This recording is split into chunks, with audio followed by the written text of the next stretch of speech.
All right, and you are watching Good Morning Nigeria. We thank you for being there for us. Now, before our conversation on the task ahead for the new service chiefs, let's take a look at this package, put together, rather, by correspondent Joseph Osen.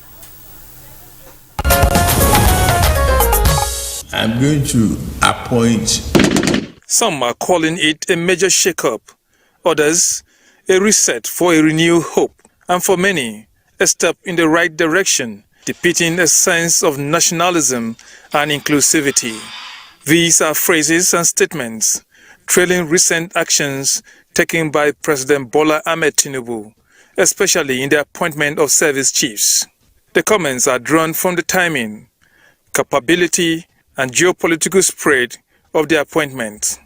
The chosen ones are Major General Christopher Musa, Chief of Defense Staff; Major General Taoreed Lagbaja, Chief of Army Staff; Rear Admiral Emmanuel Ogala, Chief of Naval Staff; Air Vice Marshal Hassan Abubakar, Chief of Air Staff; and Emmanuel Odendeyi, a Major General appointed Chief of Defense Intelligence.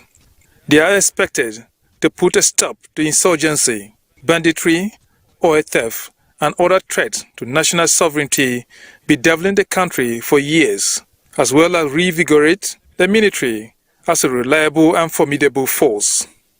For the Nigerian police, the new Acting Inspector General of Police, Kayode Egbetukun, will be facing the daunting task of curtailing kidnapping, increasing cybercrime, cultism, and perennial communal clashes, among other insecurities spread across the country. And for the Nigerian Customs Service, the proliferation of illegal arms and smuggling of contraband goods, and still maintaining the status as one of the highest revenue-generating industry, stares the new Acting Controller General, Adeniyi Bashir Adewale, in the face. Backed by the Commander-in-Chief, President Bola Ahmed Tinubu, his National Security Advisor, Nuhu Ribado, and other support aides, the expectations are high, and citizens who have for long demanded restructuring of the security architecture for better service delivery can only hope for peace to reign. But are these chosen ones reflecting round pegs in round holes? With national outlook, Nigerians have been yearning for to confront multifaceted security challenges. Guests on Good Morning Nigeria will give their perspectives soon. Thank you very much, Joseph Hussein, for that background. With us to discuss issues around the new appointments, of course, we have two regular guests on Good Morning Nigeria. In the Abuja studios, Dr. Kabir Adamu, who is a security risk management expert. Dr. Kabir, we're glad to have you again on Good Morning Nigeria. Good morning, Kingsley. Good morning, Nigerians. Okay, and from our JOS Network studios, would like to welcome Brigadier General John Temlong. He was the first commander of the Multinational Joint Task Force and former president of the Alumni Association of the National Defense College. He's a security consultant. General Temlong, glad to see you this morning. Thank you very much. Glad to see you too, Kingsley. Good morning, Nigeria. All right, gentlemen, it's once again good to have you with us this morning on Good Morning Nigeria. Well, there have been huge expectations by Nigerians from, of course, the new President Bola Ahmed Tinubu, especially in the areas of appointment. And we are beginning to of course, see the actions being taken by the new president with special concern on the new service chiefs that have just been appointed by the president. And of course, today we intend to take a look at the task ahead of the new service chiefs with respect to, of course, what the country has been going through for decades now. With insecurity in the country. And I'd like to start with a core professional in this area, and that's General Temlong, to kick off, and address your mind to the appointment made and whether the rightful choices with respect to the various, sections of the Nigerian military corps.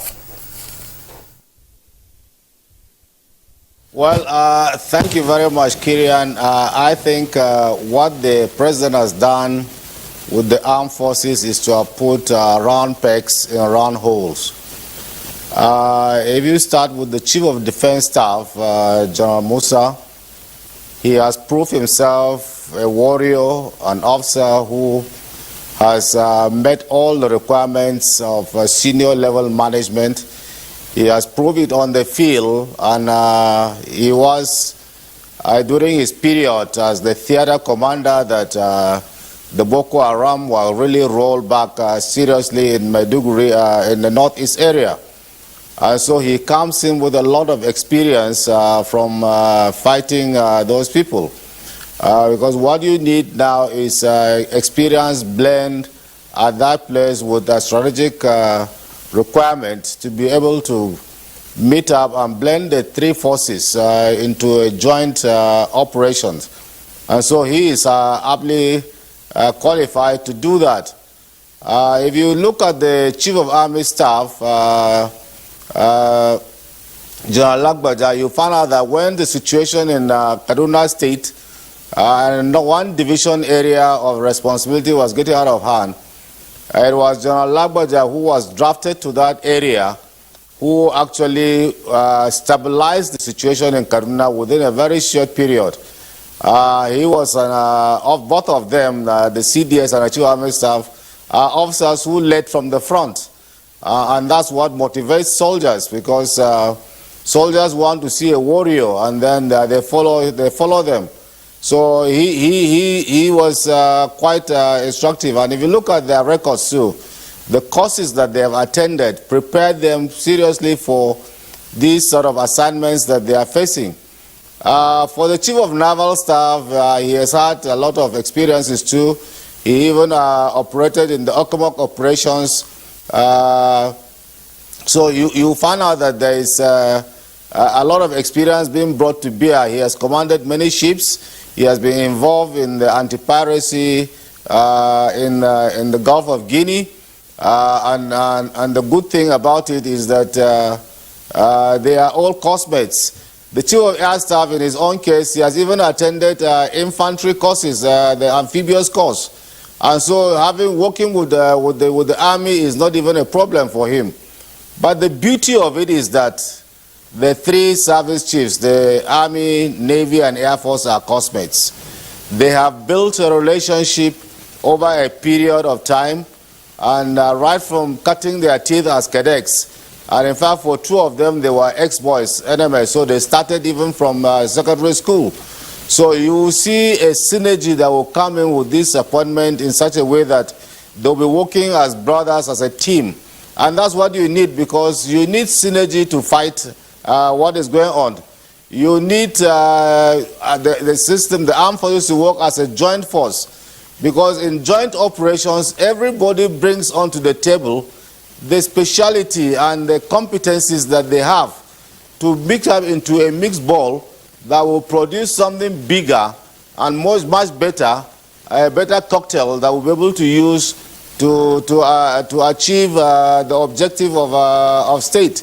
So I think what the president has done with the service chiefs is fantastic. The Chief of Defense Staff is their senior right from NTA, and they know him. And so the question of looking down on him will not even be there. But he should be able to bring them together to work as a team. For the police, I think he has spoken, but I think what the police need to do is to look at fighting crimes not like a tiger or lion, but be able to look at how crimes are being fought in other crimes. Crime prevention, crime detection before you fight. He has a Herculean task to go. He has to do a lot of institutional reforms. He has to do a lot of work on his personnel, and not him alone, but all of them, because in the end, it is the human being. It is the man behind the gun. It is the man behind the equipment. It is the man manning those optics that makes the difference. It's not just the technology or the equipment that you have. And so if you have a coward behind a gun, one shot, he will run away. If you have somebody who is not proficient using a very expensive IT equipment or technology that you have brought, it will be as good as nothing, deploying just dummy around in the field. So the whole thing is that there must be some motivation, capacity building, training, and retraining of the personnel to bring them up to the standard that will meet the challenges of the 21st century. Because what you are dealing with is people who sometimes we think they are not literate, but they are very literate. They know what they are doing. They know their onions. They live within us, and they are doing what they should do. So I think for a start, that's what he has done. I won't comment on the NSA for now. As we move on, I will comment on those areas that will require the synergy of the Office of the National Security Advisor. So thank you very much for this opportunity, Kingsley. General Temlong, thank you very much for the initial comments that you have made. We'll come back to you presently. But let's return to the studios and Dr. Kabir Adamu.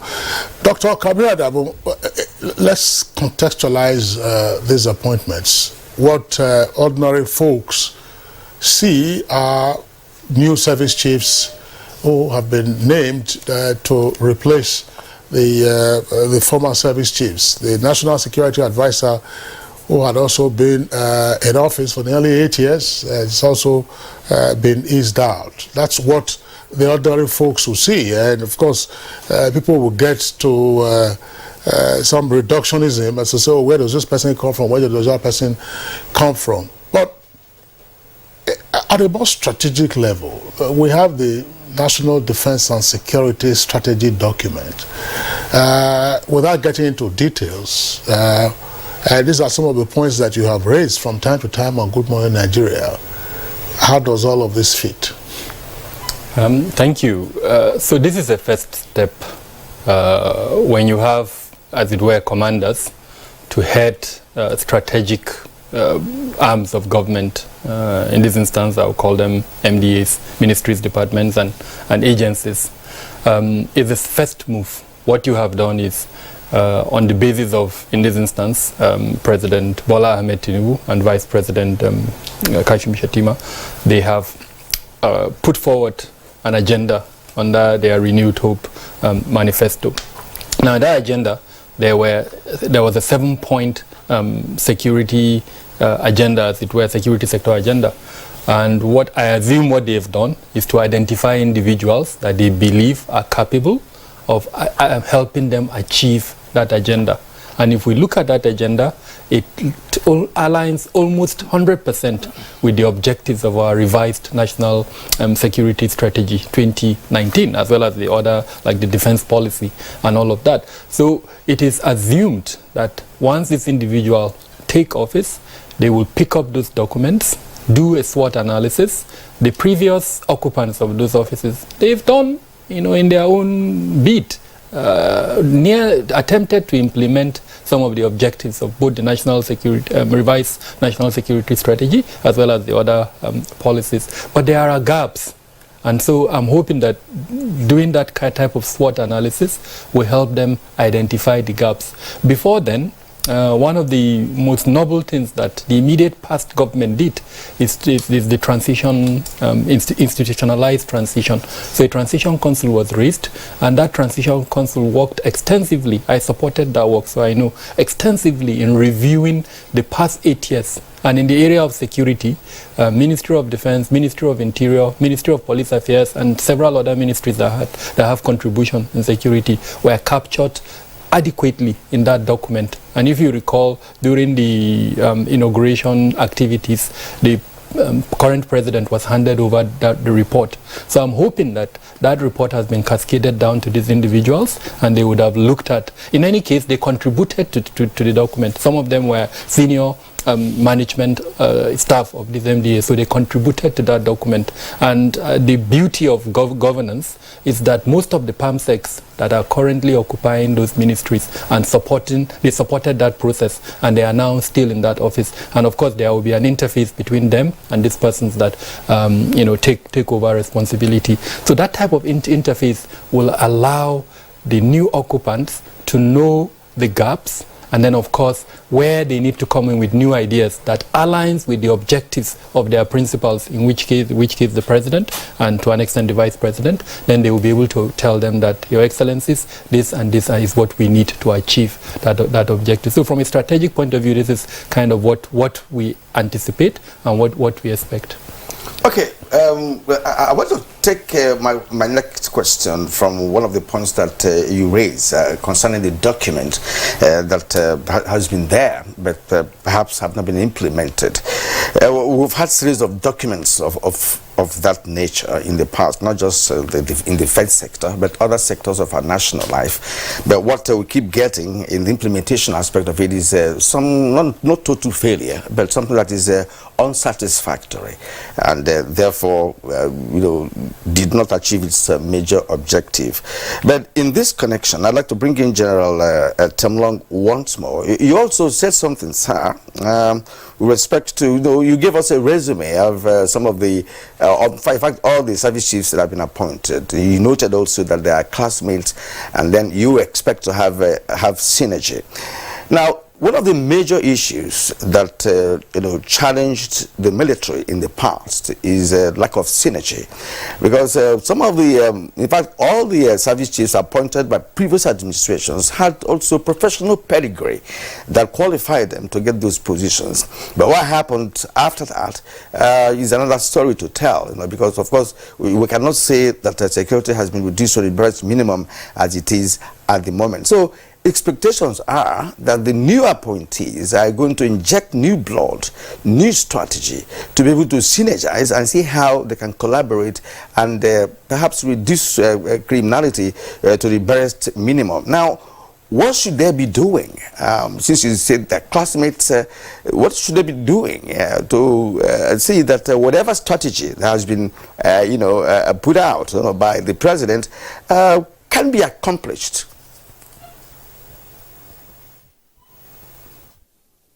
Thank you very much, Kingsley. Let me commend the service chiefs, the CDS and the service chiefs who are leaving, because they brought in a lot of synergy into the system, because the service rivalry that was hitherto the norm was really close. They worked actually as a team. So I think they bridged that gap. We should commend them for that.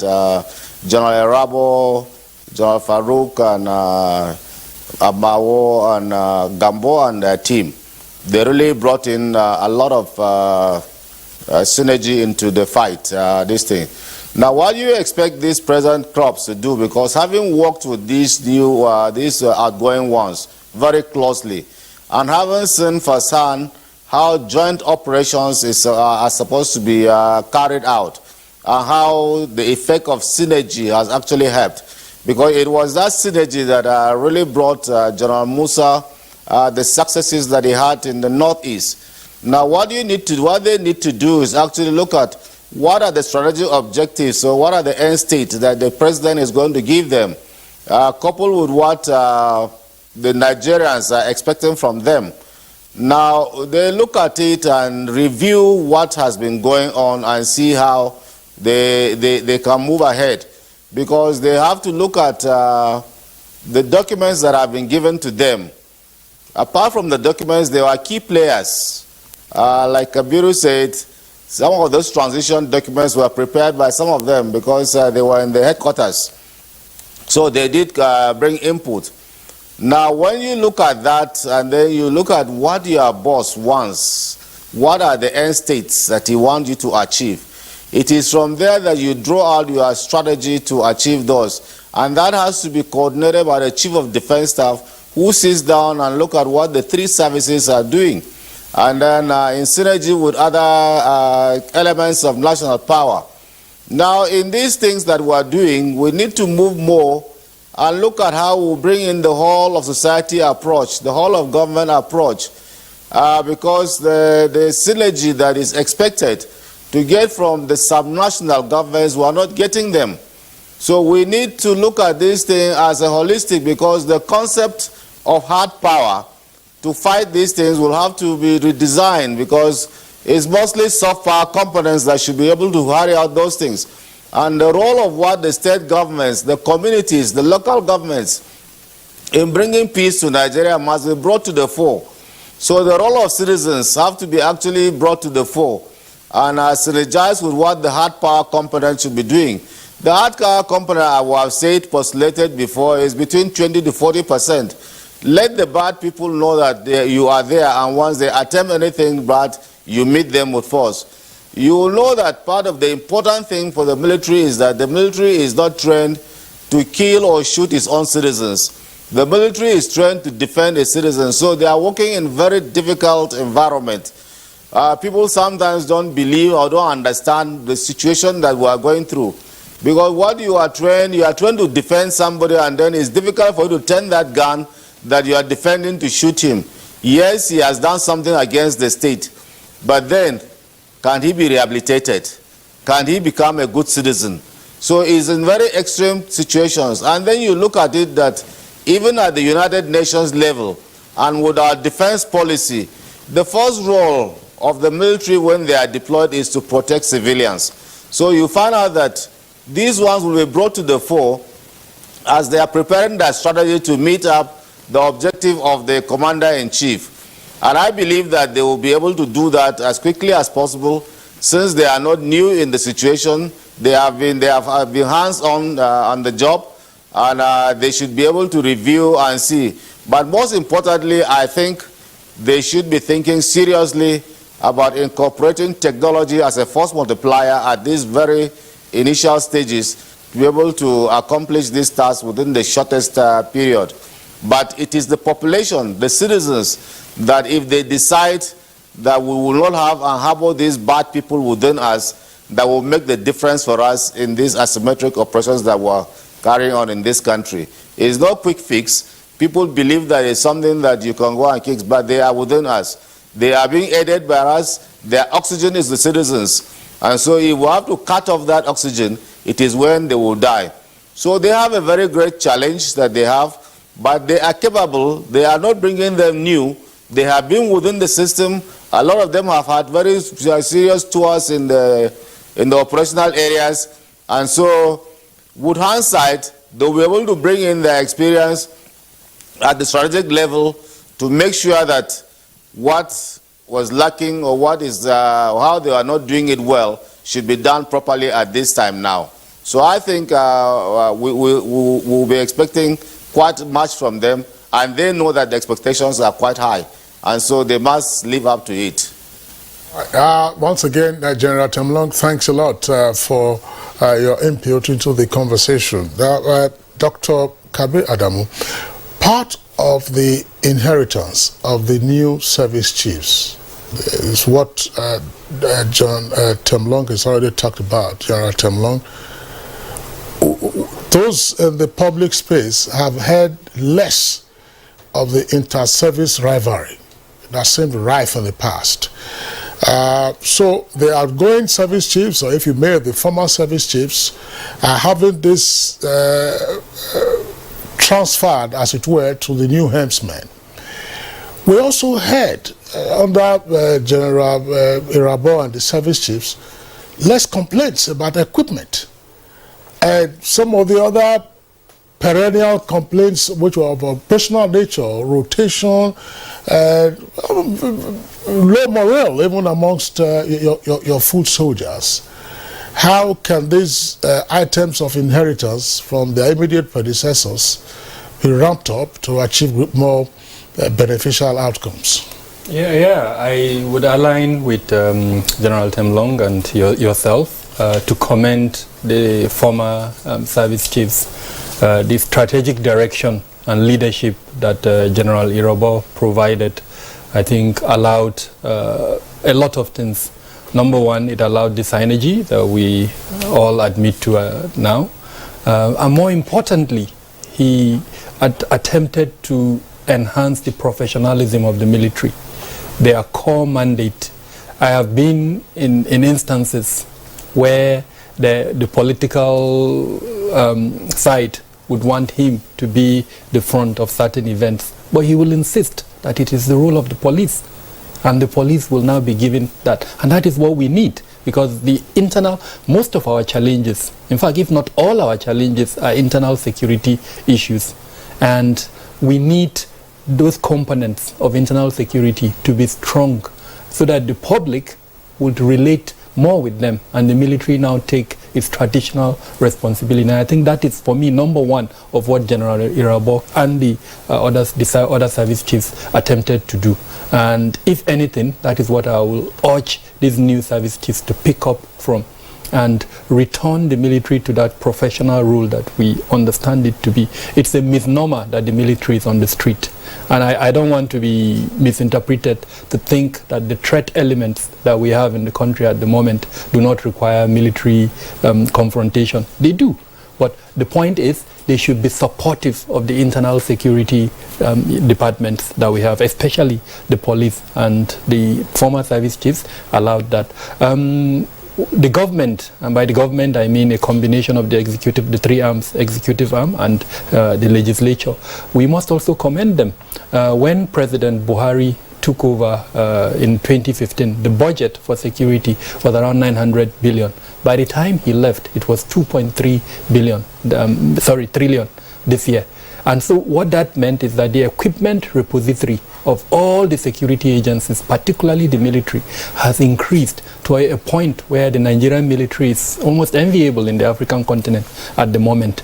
I don't want to go into the details of that, but the platforms that are currently in the possession of our military is quite good. And so that platform, there is the effectiveness of a military is quite dependent on a couple of things: the equipment repository, the training that they've been able to acquire, and we must also commend the immediate past government for achieving that, and then of course the welfare. Now in welfare, a lot has been done, but there are still so many things. Let me just use one example: the type of weapon that they are using. If you compare what the threat elements in somewhere like the Northeast have and what our own soldiers have, sadly, there are areas for improvement. I don't want to go beyond that. And then the vehicles that they are using. It's still quite unfortunate that some of our troops in the front are still using soft-skinned vehicles, which is quite unfortunate. And then communication. One of the last things that President Buhari did is to launch a communication platform. Now I don't know how well that platform will extend to the field, because no matter how good your planning and strategy as well as implementation is, if your communication has vulnerabilities that the enemy can listen in on, then sadly it will be useless. The enemy can anticipate your next move and then of course thwart it. So we need to strengthen and protect the communication within our security sector. All of that, I think, are work in progress. So that is what I am hoping these new service chiefs will look at. I talked about equipment, I talked about training, I talked about welfare. So I'm hoping that they will pick all of these things, see what has been achieved, and then of course take it forward. In summary, they are going to inherit a very workable structure, and it's left for them to see how they can enhance that structure, where they need to improve on it, where there are gaps, like some of what I've mentioned, see how they can make sure that those gaps are closed. Again, it's a responsibility that both the executive arm of government and the legislative arm of government should support them. 2.3 trillion naira. If you look at other sectors like health and education, that it has surpassed those sectors, which is really not what we want. But then we need it because of the threat elements and the challenges that we're experiencing as a country. Dr. Kabir Adabo, I just want to ask you this question before Kirian comes in. You were talking about the role of the former service chiefs led by the Chief of Defense Staff, as he then was General Lucky Irabo. We probably take it for granted now, but at some point in the course of the latter part of President Buhari's tenure, with the elections and the transition and then the swearing in, there seem to have been attempts to drag the military into the political terrain. And many observers would applaud them, or have applauded them, to say, look, they stood their professional grounds and leveraged the transition process. What are your thoughts on this? Exactly. I made reference to the fact that several instances there would be an attempt by politicians to put the military in the forefront of some of these operations. I would refer to election security as an operation. But those generals, led by General Irabo, stood their ground. It is, in fact, the chairperson of the Interagency Consultative Committee on Election Security is the Inspector General of Police and the INEC chairman. What more would that speak? Despite the fact that the military did play a role. In fact, in the case of Lagos, you recall when everything went south, it was the military that came to our rescue in that instance. So they did play a role, but they played it in a laid-back manner without owning the credit, and that is what we need. That is the kind of professionalism that growing up, I mean, whenever you see the military, you know that things have really gone south. There's trouble. But today, the military is almost everywhere. So I think that attempt by the immediate past service chiefs to take the military back to its professional role should be commended and should be carried over. And that is also a lesson to our politicians. The legacy of military rule over the past years has left us with an assumption, as it were, that the entire security sector, and I'm hoping we'll come to that conversation, where we'll be able to show what the security structure currently is. The military is just 4 out of about 29 agencies that we have. So they are important, but they do not represent the security structure. And in a democratic setting, their role is very clear. Unlike in the past, where they were heading the government, and so they played a bigger role. In the last 4 years of the Fourth Republic, and of course the previous republic before that, there have been an attempt for us to increase the democratization element, not just within the civil space, but also within the military. Yes, even people like me, persons would know that there was good reason for the military to be drafted during the elections, because in Enugu State, for instance, then the tension was so high, that criminality, hit the roof, and the planning, there are gangs and what have you. Without the military, that would have been easy. So it's very important. Now, I hope time will allow us to do this. Let me return to General Temlong. Let's talk about the police here. Because, as a matter of fact, it's known that Nigeria is under-policed in the first place. So, and that is why the military comes in to provide some level of assistance. Now, what do you expect the incoming IG of police to do? He has already spoken to Nigerians saying that, look, he's going to fight like a lion.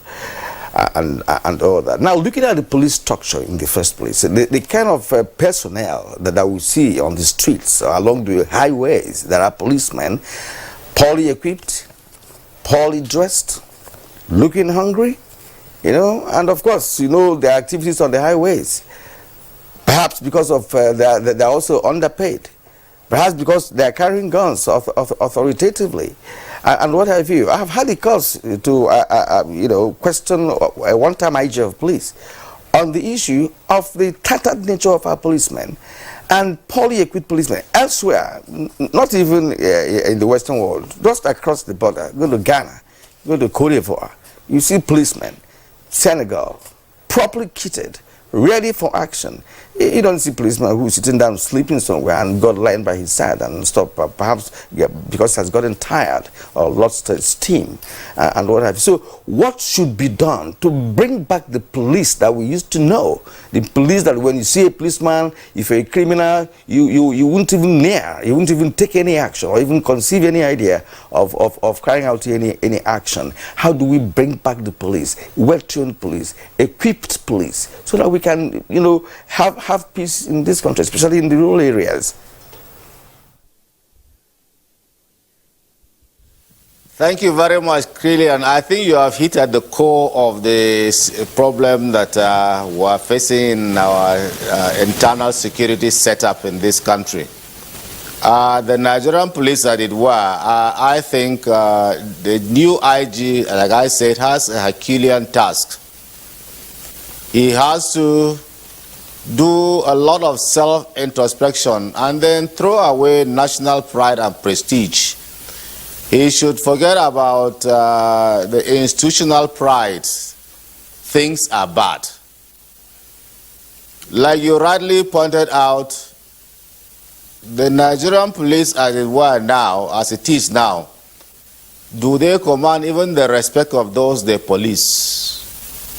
The answer is no. 2, are they really looking as professionals and they know their onions? Very few of them. 3, if you ask them what is policing, or if you ask somebody who wants to join, a civilian now who wants to join the police, and ask him why does he want to join the police and what does he think policing work is all about, he will tell you, and I'm sure 99% will tell you that it's to stand on the road waiting to take kickbacks and the rest. That's the way they see policing.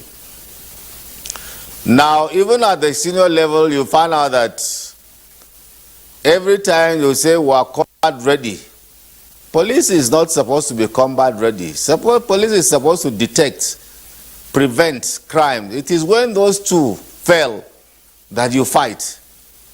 Because when you fight, you are reacting. But when you are able to detect and prevent, you are being proactive. And that's what you need about policing. So, do we have the required or requisite manpower to do those things? No. Like you rightly pointed, we're under police. 2, do they have the critical infrastructure that are required to build up this manpower? Your guess is as good as mine. 3, have the police actually look at their career progression just like the way the military do? Because you have so many military training institutions that prepare you from point A to B. Because when you leave depot as a soldier, before you become an NCO, you go for an NCO's course. You go for platoon sergeant's course. You go for all these courses. How many of those are available in the police? You see somebody leaving from the depot, from their depot, he becomes an inspector, probably has gone only on one course or even none. So how will he meet policing in this 21st century where these Yahoo boys are IT? So I think we need to look at it and see and do something like what General, I've told, in fact, I told Mr. Solomon Irase when he was IG, and I was president, ANDEC, because he is an alumnus of the National Defense College. And thank God when he became the chairman of the Police Service Commission, we have been talking with him. I said we need to look at certain things. We don't need to reinvent the wheel. The wheel has been invented. In 1976, General Anjuma, when he took over the army in 75, he found out that the army had officers who had reached the rank of generals without even going to staff college. That is a requirement for you to even get to lieutenant colonel. But you had people who had been colonels who had attended only one course. It wasn't their fault because they were coming out from the Civil War. So what did he do? He went to Britain and got the British Army training team to come and establish the Command and Staff College, to come and set up a British Army training team at Jaji, at the School of Infantry. And all of us, a lot of us, 90% of us then went through rigorous training at that period. And it changed the face of both the officers and soldiers in the army. And that was the beginning of the building of the modern Nigerian army. Now, do you want to do something like that for the police? Yes, I think so. Because you need to see people who will train them in the proper art of policing. Policing in the 21st century, not what is happening now, because you are bringing somebody who sees policing as a way of extorting, not as a way of protecting the people they are supposed to do, to come and train somebody. Is that spirit is going to imbibe in him? So I think we need to look at these things seriously. And then the manpower. General Temlong, sorry, we're pressed for time. for this first topic, because we have a second topic to equally discuss on Good Morning Nigeria.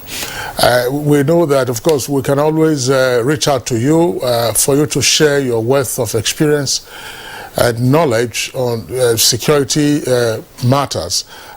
So we're going to have to terminate the conversation at this point. But I just want Dr. Kabir Adamu to say a few things in a few seconds as well, because part of what General Temlong was speaking on in his last comment had to do with the complementarity in our security architecture. We're talking about, of course, police. We've not had the opportunity of drilling into the intelligence core of the various services and the 20-something odd other agencies. So the military isn't alone. What should we expect of the others, briefly?